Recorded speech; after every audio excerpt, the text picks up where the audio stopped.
Google just announced some huge AI updates, but some within Google are saying the company is actually making ethical lapses because they're rushing to release features and new products in competition with OpenAI and others. So, first, let's run through really quick these updates, and then we'll talk about that ethical piece. The first update is that Google announced its AI research team internally called Brain would merge with DeepMind, which is the company that Google acquired in 2014 and headed by AI leader Demis Hassabis. So this merged entity will be called Google DeepMind and essentially unify the company's AI research and development efforts. Now, at the same time, Google also revealed, or it was revealed rather, that Google is working on a project titled Magi, and it involves Google reinventing its core search engine from the ground up to be an AI first product. And it also includes adding more AI features in the short term to the search engine that we all use every day. Now, details are really light at the moment, but the New York Times confirmed that some of these AI powered features will roll out in the US by the end of this year, and that ads will remain part of AI powered search results, at least for the immediate future. Now, last but not least, Google also announced that Bard has been updated with new features to actually help you code. So, like some of the other generative AI coding tools out there, Bard can now generate code and help you debug code. So, as these updates are rolling out, we got some reporting from Bloomberg that revealed that some Google employees actually think the company is making ethical lapses because they're moving too fast. And the criticism appeared to center around Bard specifically. Some employees expressed concerns that Bard's responses were just not accurate or helpful, and others actually said some of the responses were downright dangerous advice. So, in one high profile example, Bard kept providing responses on how to land a plane when prompted, and every one of those responses, if you followed it, would have crashed the plane. So it sounds like Google's internal staff are actually starting to push back a bit on some of the pace of change and innovation happening in the company and seem to have some legitimate reasons for doing so. So I want to unpack these one at a time. First off, what did you think of the merger between Google Brain and DeepMind? So you followed DeepMind for a long time, since its beginning. Why is this such a big deal? A little history lesson for people who aren't familiar. So Google Brain was started in 2011. It came out of the X Labs at Google, and it was founded by Jeff Dean, Greg Corrado, and Andrew Ng. So Andrew Ng may sound familiar to some people. He went on to be the chief scientist at Baidu. He founded DeepLearning.ai, Landing.ai, and he's the chairman and co-founder of Coursera. So Andrew is a major player in the modern age of AI. So Google Brain is a massively influential research lab. They also are the lab that Attention is All You Need came out of, which we have talked about on this show before. Attention is All You Need is the research paper from 2017 that created the transformer architecture, which is the basis for generative AI. It's the basis for GPT, GPT-3, 4, whatever. Two of the 8 authors of that paper went on to found Character.ai, which is a language company, and Cohere, which we've talked about a number of times on the show, which is also a language model company. So Google Brain is a massive enterprise. It was there to innovate, but it was also there to, in theory, commercialize that innovation. DeepMind was founded in 2010 by Demis Hassabis, Shane Legg, and Mustafa Salomon.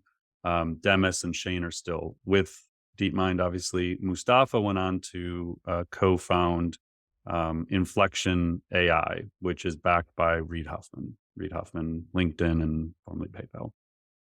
Inflection is one of the companies we've talked about that's working on AI human interaction, the ability to give machines action. So there's some major players. Read Genius Makers by Cade Metz if you want to really dig into the story of these different research labs. It's fascinating. Okay, so now I'll say, as someone who has watched closely this space for the last decade, I don't see how this works. I could be completely wrong here, but every interview I've ever listened to with Demis, and I've probably listened to most interviews he's ever done, The reason he sold to Google was because he was a researcher, an academic researcher, and he believes in the future of artificial general intelligence, basically solving all intelligence and saving humanity. Like Mm. he is very clear in his mission of why DeepMind was created. And the reason he sold it to Google, which was talked a little bit about in that 60 Minutes PR stunt, which was actually probably the best part of it, was the interview with Demis. He sold it to have access to their compute power, to have access to the ability to advance his mission to solve intelligence.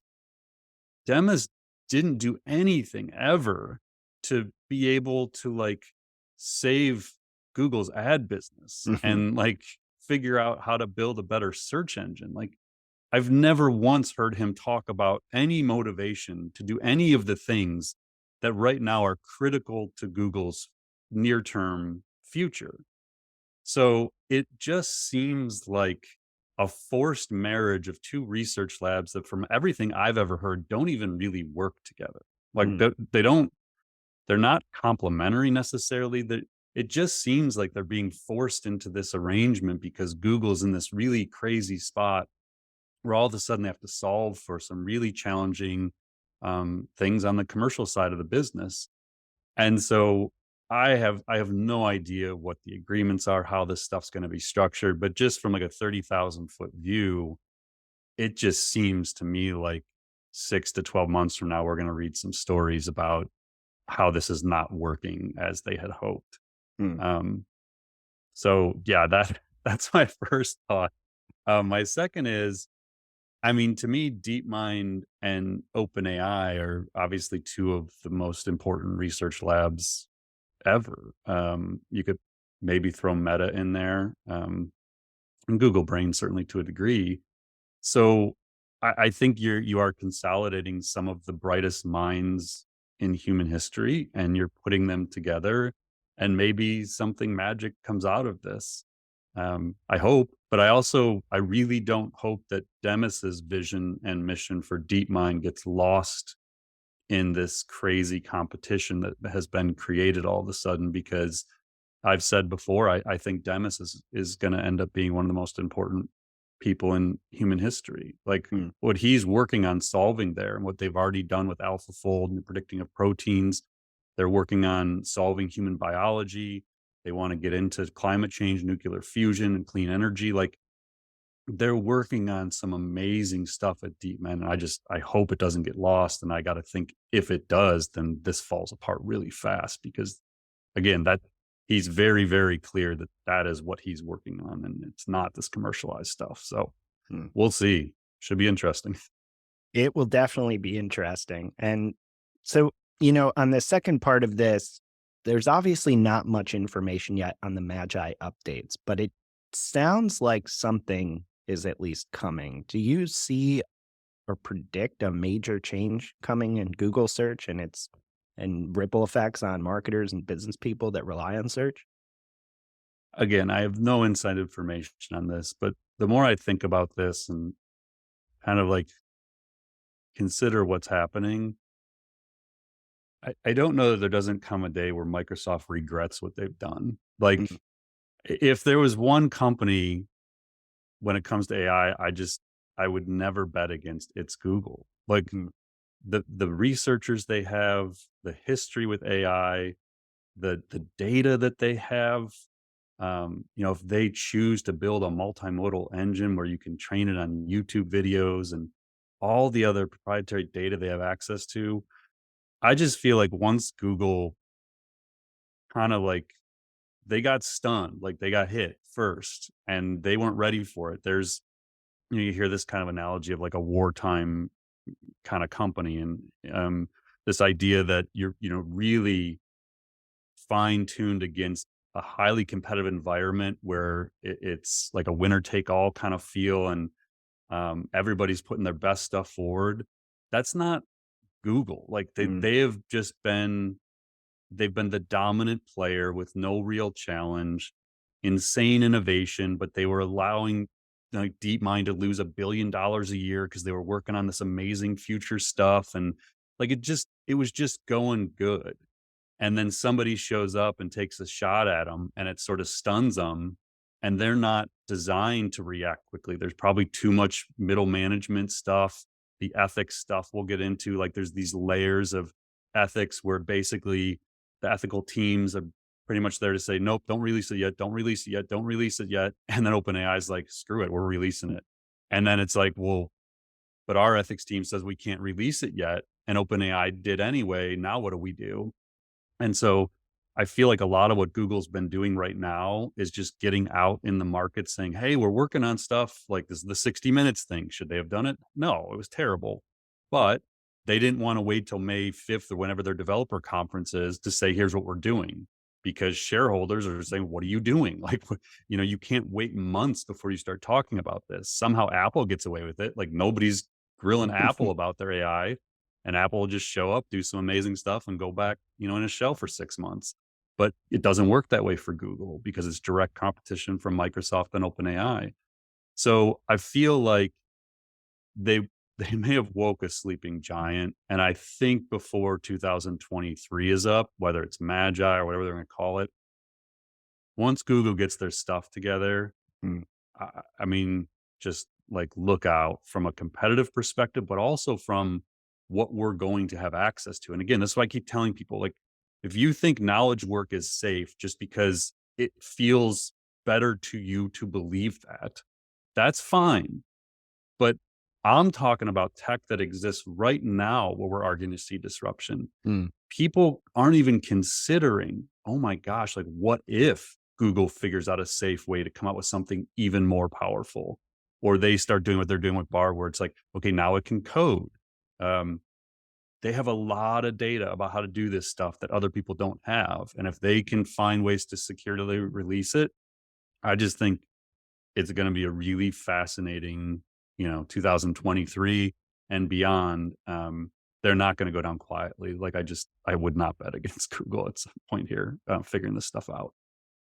yeah, and it sounds like as they make these moves based on some of the comments around ethics that their team has had, that there's definitely some tension with moving into that wartime footing. Do you agree with those critiques that there have been ethical lapses? And is this just a Google problem, or is this something every AI company encounters? I don't even think it's debatable. I don't think Google would debate it. Mm, Like I was listening to an interview. I forget who was big tech podcast. I can't remember who it was. Um, but they were talking about like a internal document from December that got leaked. That was a Google doc that said like they knew that there was issues with copyright in the training of these language models. Like they haven't publicly acknowledged it, but they knew they were going to probably get sued based on this. It was one of the reasons they weren't moving forward, not the reason. Um, but 100%, like they know that there's these things are dangerous, but OpenAI released it. mm, And OpenAI's belief, if you listen to the interview with Greg Brockman, is like, we know they're dangerous, but we feel like it's way better now in these early phases to put them out there, find the dangers, fix the dangers, versus waiting until the tech is 3 years more advanced and then throwing it out into the world and saying, here you go. And all of a sudden, everybody's like, what in the heck? Like, we don't even need knowledge work jobs anymore. We don't need writers. We don't like whatever that future state is. And I'm not saying that's what's going to happen, but that's OpenAI's feeling is as this tech gets more and more advanced, the impact is going to be even greater. mm, So we would way prefer to put it out into the world now. Yes, it's not going to be perfect. Yes, it's going to make mistakes. It may have some ethical lapses, but it's better that we learn and focus on how to improve it than just release the end product 3 years, 5 years from now, whatever it is, mm, where Google couldn't take that approach. Like if they made a mistake, it cost them share. You saw the same thing with Meta. They've released a couple of things they had to pull back. Microsoft released that Taybot years ago. They had to pull back. So for whatever reason, it took OpenAI, who just, I don't know, didn't care, but just didn't have as much to lose to put this product out into the world. And all the other labs that had these ethical teams in place to prevent harm from being done, it was just a barrier, and it was probably the right barrier. mm, But now the question is, you know, do they have I want this to come across as uncaring, but like, do they have the luxury of adhering to all those same ethical guidelines they used to? mm.